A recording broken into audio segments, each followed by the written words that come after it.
Samahan nyo si Miss Communication ngayong araw. Tanghali na nga pala ng mga oras na ito at kami nga pala ay labasan na din. At naisipan din namin pala humingi ulit ng mangga dun sa pinuntahan namin at hiningian din namin nung nakaraan kong vlog. Kung napanood nyo yung dati kong vlog na nangunguha din ako ng mangga ay dito rin pala yun at sila din pala yung kasama ko sa pangunguha ng mangga. Abay biglaan din pala ang aming pangunguha nito dahil mukhang naglilihi talaga kami. At syempre si Miss Communication naman ang taga-panungkit dahil nga naman napakapapandak talaga ng aking mga kasama. At si Jayangot na naman ang taga-pulot ng mga mangga kong kinukuha dahil nga naman wala siyang ginagawa. Aba, hindi ate laging paganda na lamang ha, gumawa ka na tumulong man lang. At nung pagkatapos nga naman pala namin manguha ng mangga ay si Miss Communication nga pala ay pupunta na rin sa school at napakatari nga nito at pa-model-model pa. Aba, Miss Communication, masyado mo na talagang kinakaril ang pagiging bakla mo dyan, napakakembot-kembot pa ng puwet mo, napakasama mo lumaki. Ngunit anong sinasabi ng nakakarami? Pag-inggit, pumikit at hindi naman kayo nakakatulong sa aking buhay. Kaya shout out sa mga basher ko dyan. Pumikit na lang kayo kasi hindi naman kayo yung gumagawa ng vlog at hindi naman kayo yung mababash.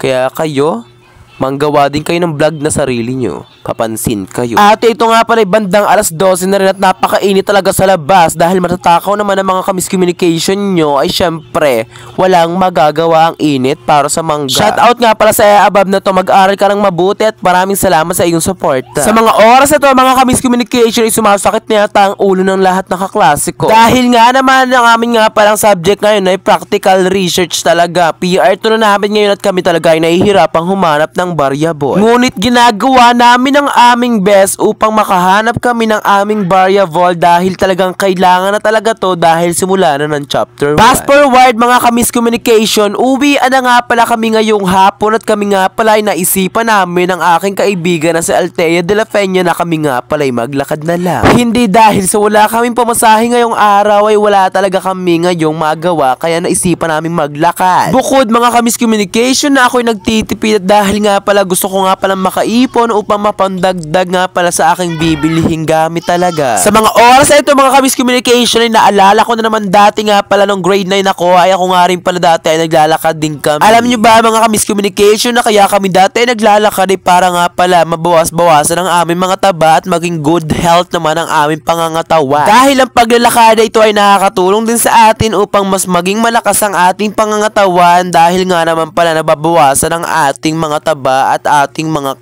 katamadan, gano'n. Shout out nga pala sa magkapatid na to, wag na kung saan pa pumunta, umuwi na agad. Sa mga oras na ito ay tatawid na nga pala kami sa highway at nung kami tatawid na iba, mababangga pa kami ng motor ate ko. Bakit nga ba mababangga ng motor sila Miss Communication? Dahil nga naman pala ay tatawid na kami at bigla na laang sumulpot yung motor. Dahil sa mga oras na yan mga Miss Communication ay nakita namin talaga na wala na talagang tatawid na motor dyan kaya kami talaga ay nag-umpisa rin. Dahil talagang hapon na rin kami dyan at maglalakad pa nga pala kami kaya kami talaga ay nagmamadali na din. Kitang-kita nyo nga pala kung paano talaga nakasimangot si Miss Communication dahil nga mababangga sila ng motor. At dahil nga pala nakatawid na rin sila Miss Communication dito ay talaga nga naman talaga na safe ang mga OAT na ito. Fast forward mga Miss Communication ay nandito na nga pala kami sa tulay ngayon ng Agdangan. At kung inyong mapapansin at makikita ay andito na rin pala ang arko ng Agdangan para nga pala inyo rin makita kung saan nga pala kami nakatira. Sapagkat ang arko ng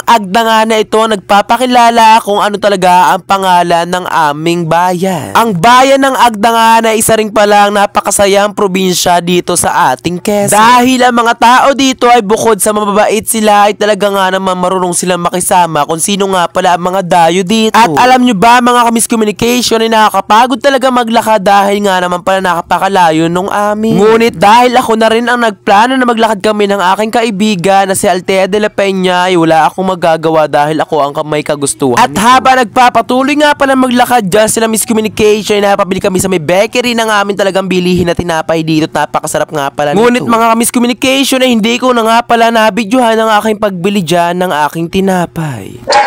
So, hello everyone. My name is John Prince Rodtag and binabansagan ako Miss Communication dito sa bayan ng Agdangan.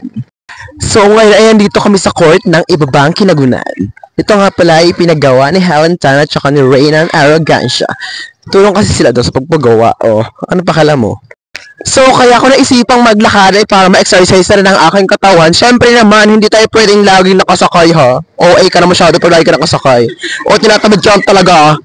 Parang bobo ka. So, ang paglalakad ay nakakatulong sa atin upang ang ating katawan ay ma-exercise at mabigyan ito ng mas malakas na enerhiya. Charas! Okay. Kaya dapat! Kung naman talagang masarap ako sa inyong paningin, bakit hindi kakailangan bang masarap ako sa inyo? Ha? Ngayong araw lang to, tanggapin nyo na. Naiinis ako. Mahal ka ba ng jowa mo? Hindi po, ate. So, for today's vlog is I'm going to walking for my health. Kasi nga naman, masyado tayo nagiging mataba ngayon. Lakad. Kaya ang naisipan ni Miss Communication ay maglakad. Kasi ang paglalakad ay nakakatulong sa atin upang mabawasan ang ating timbang. At maging mas maayos ang ating healthy body. Yes, healthy body. At dahil nga mga ka-Miss Communication ay napakatagal namin maglakad, ay naisipan ko rin talaga dito mag-jogging para nga naman pala talagang exercise talaga ang aming ginagawa. So nakakapagod din pala dito mag-jogging, guys. Kasi nga naman, galing kang school, tapos mag-jogging ka pa, diba? Sino hindi ba i-irita doon? Kaya pasakayin nyo na kami. Nagmamakaawa na kami.